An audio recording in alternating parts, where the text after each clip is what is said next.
For months, basketball fans across the world have been scratching their heads, staring at their screens and wondering the same thing. Why has Nike, the absolute undisputed powerhouse in sports marketing, stayed so unusually quiet about its brightest up-and-coming star? We are talking about a brand that usually knows exactly how to create a moment, yet for a long time, the silence coming from Oregon regarding Caitlin Clark was deafening. The lack of action was impossible to ignore, and quite frankly, it started to feel disrespectful. But now the tide has turned. Nike has finally issued what many are calling an apology to Caitlin Clark. But let's be real with each other for a second. This situation is about far more than a missing banner or a flashy promo slapped onto the side of an arena. This runs much deeper than a simple marketing mix-up. This is a story about the future of women's basketball, corporate dominance, and a potential $30 million mistake. The headline today is that a massive Nike billboard now honors the all-time NCAA Division I scoring leader. It's a grand gesture, sure, but to the trained eye, Nike seems to be scrambling to recover lost ground. This comes right on the heels of aggressive reports that Adidas made a massive, strategic play to court Caitlin Clark away from the swoosh. So, we have to ask the uncomfortable question. Was this apology genuine? Was this a planned rollout? Or was this just a knee-jerk move fueled by the terrifying fear of losing a generational talent to their biggest competitor? To understand the weight of this, we have to look at the numbers. It seemed like absolute gold when Nike signed Caitlin Clark to that reported 8-year, $28 million endorsement deal. On paper, it was a match made in heaven. So why in the world did the rollout feel so empty? Let's take a step back and look at the context, because without it, you can't understand the magnitude of the fumble here. Caitlin Clark isn't just a roster spot. She is the rising superstar of women's basketball who just had a season for the ages. We aren't just talking about good stats. We are talking about cultural dominance. She propelled the Indiana Fever and her college team before that to unprecedented levels of attention. She shattered record after record until the record books basically had to be rewritten in her name. She captivated casual fans and diehards alike with her electrifying talent. She is not just a player. She is a true game changer in every sense of the word. Her very first playoff appearance drew an astonishing 1.84 million viewers. Let that number sink in. That made it the most watched WNBA playoff game in over 2 decades. That is Super Bowl level relative growth for the league. You would think Nike, having invested heavily in her and having a reputation for capitalizing on hype, would be front and center celebrating this. You would expect commercials during halftime. You would expect social media blitzes. You would expect the machine to be fully operational. But you would be wrong. For the longest time, Nike did not do one substantial thing to promote her during this critical window. We have not seen the iconic commercials that define careers. We have not seen the inescapable ads on YouTube and Instagram. We have not seen a wide release of Caitlin Clark merchandise that is readily available for the kids who idolize her. And we for sure as hell have not seen the signature shoe on shelves yet. It is baffling when you really sit down and think about it. Nike signed one of the brightest stars the sport has ever seen, and then went completely silent for months. To really see how strange this is, you have to contrast it with history. Look at how they handled LeBron James back in his rookie year. The moment LeBron touched the league, Nike was ready. They immediately dropped the signature shoe. They plastered ads everywhere. They made sure his face dominated billboards nationwide from Cleveland to Los Angeles. They told the world, "This is the king," before he even won a ring. With Clark, though, crickets. That silence didn't go unnoticed by the fans, and it certainly didn't go unnoticed by the competition. While Nike slept, Adidas saw an opening. They recognized exactly what Nike had missed. The chance to make Clark the definitive face of women's basketball, just as Nike had done for LeBron in the men's game. Adidas wasn't about to sit back and watch their competitor fumble a golden opportunity. This is where the business side of things gets incredibly spicy.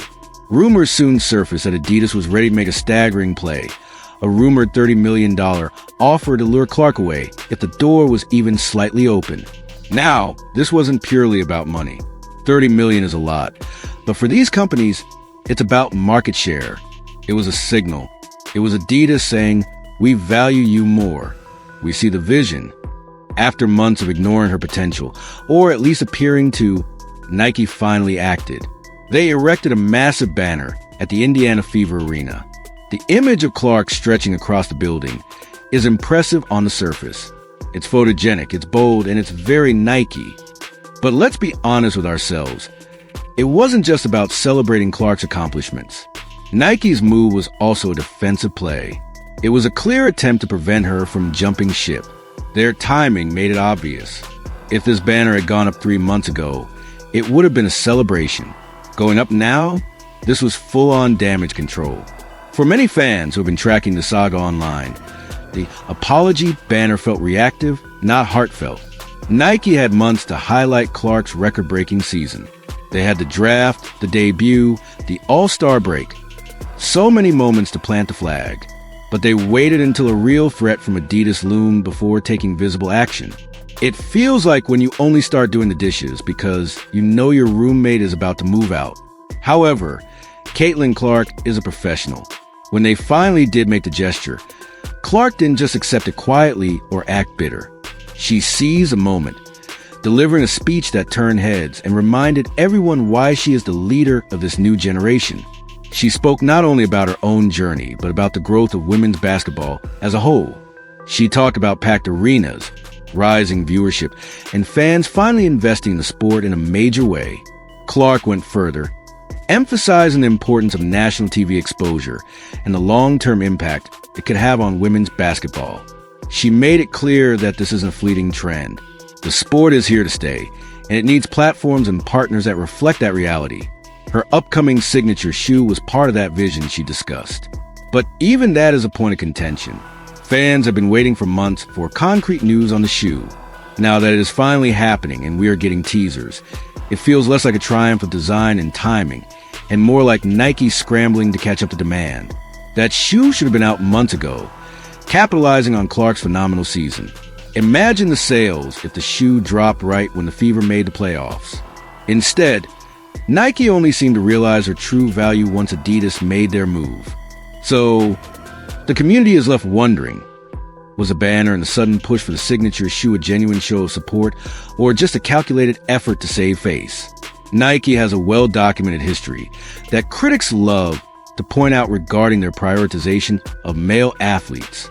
Look at the rollout for Kevin Durant, Giannis, or Ja Morant. They received global campaigns almost immediately. Compare that to women like Serena Williams or Diana Taurasi. While they eventually got their flowers, the initial push often feels different. The contrast is glaring. If Clark were a man putting up these numbers and drawing these ratings, there's very little doubt she'd have been celebrated with a global campaign from the moment the ink dried on the contract. Now, the pressure is firmly on Nike. Their sudden pivot shows they are concerned, but we have to ask, was it too little, too late? Will they step up and give Clark the consistent promotion and attention she deserves moving forward? Or has the damage been done, leaving a crack in a relationship that Adidas could still exploit in the future? Adidas has made their intentions clear. They are trying to brand themselves as a company that values female athletes and is willing to invest in them in ways Nike has historically hesitated to do. If Nike hopes to retain Clark for the long haul, beyond just his contract, a banner and a shoe aren't enough. They need a serious philosophical commitment to making her the face of the brand, period, not just the face of the women's division. The clash between Nike and Adidas is far from over, and it is shaping the future of women's basketball marketing. Caitlin Clark isn't just a player. She is a trailblazer, influencing the sport on and off the court. Whether she stays loyal to Nike or eventually entertains the idea of joining Adidas, one thing is undeniable. Clark is a future. The brands that support her correctly will have a lasting impact on women's sports for decades. Nike's sudden change of heart and the unveiling of the banner may save their connection to Clark for now, but this story is bigger than one athlete. This standoff could redefine how female athletes are marketed and valued across the board. For too long, women's basketball hasn't received the commercial attention it deserves. Male athletes have always been the priority, with women getting only a fraction of the spotlight and a fraction of the marketing budget. But with Caitlin Clark at the center of the universe right now, the tide is turning. Adidas didn't just see an opportunity to sell sneakers. They recognize a movement. They understand that women's sports are rising like never before, with record viewership, growing fan engagement, and unprecedented interest from demographics that advertisers kill for. Clark isn't just a rising star. She is the face of a new era in basketball. When Adidas reportedly offered that $30 million deal, it wasn't just about shoes. It was a strategic move to align themselves with the future of sports culture. They wanted to position their brand as the one that genuinely invests in female athletes, rather than just ticking a box. For Nike, the stakes are even higher because they are the incumbents. They have long dominated the sportswear market, and losing Clark to Adidas would be a serious, perhaps unrecoverable, blow to their prestige in the women's game. Nike prides itself on being the home of the greatest. Jordan, Tiger, LeBron, Serena, letting Clark slip away, or even letting her feel unappreciated, would send a clear message that they aren't as committed to the future as they claim to be. We have to remember that Caitlin Clark represents an economic force. She is consistently drawing massive crowds. We saw the Clark effect on ticket prices. We saw opposing teams moving games to bigger arenas just to accommodate the demand. She inspires young girls across the country to dream big, but she also inspires networks to sign bigger TV deals. Companies that support her now will be remembered as leaders in pushing for gender equality in sports. This is a moment that could redefine sports marketing, and brands like Nike and Adidas are starting to realize that they can't just use the old playbook. Nike hasn't exactly been flawless in this new era. Fans spent months wondering why the brand stayed silent as Clark shattered records and captured the spotlight. Many felt she was being taken for granted, treated like a guaranteed asset rather than priority. This speaks to a frustration that WNBA fans have had for years. The product is great, the players are great, but the marketing often lags behind. Adidas is aggressive, offers shows, they are reading the room differently. They see women's basketball as a valuable primary market and are ready to invest in it heavily. Now that Nike is rushing catch-up, realizing that Clark's value is too big to ignore, they're going above and beyond to retain her favor. But the question remains hanging in the air. Has the trust been eroded? Has Adidas already won Clark's loyalty emotionally, even if she is legally bound to Nike for now? Or can Nike persuade her that they are the best partners for her massive ambition?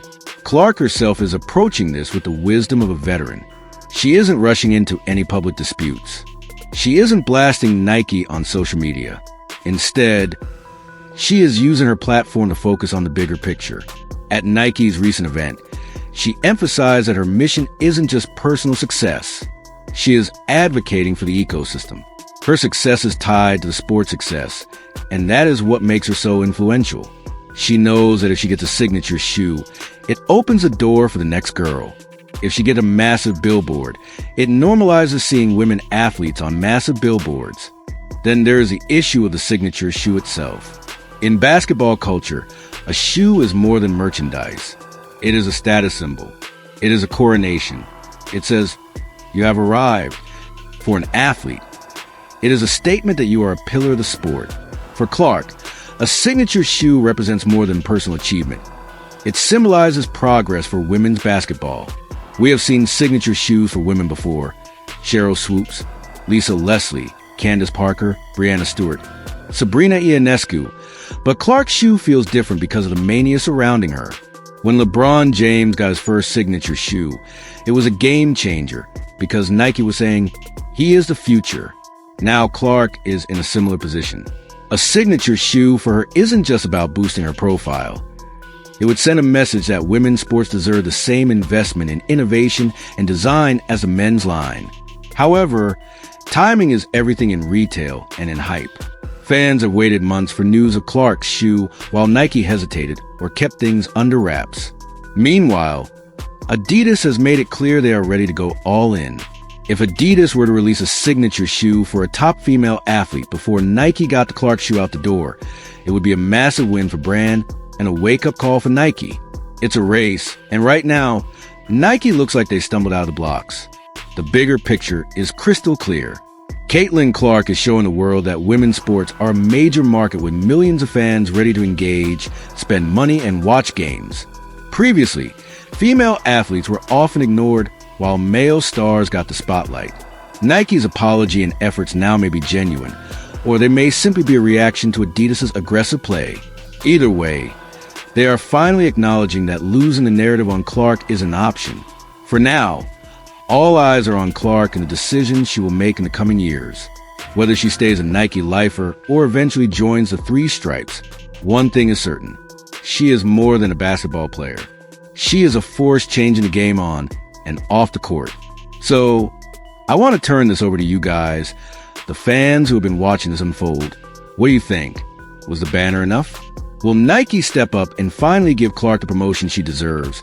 Or do they drop the ball so hard that Adidas will eventually seize a moment? I want to hear your theories in the comments below. Do you think the signature shoe will be a hit, or did they wait too long? Make sure to like this video if you enjoyed this breakdown. Subscribe to the channel for more deep dives into the business of basketball, and hit that notification bell so you never miss an update on this story. The battle for Caitlin Clark and the future of women's basketball marketing is just getting started, and you are not going to want to miss what happens next.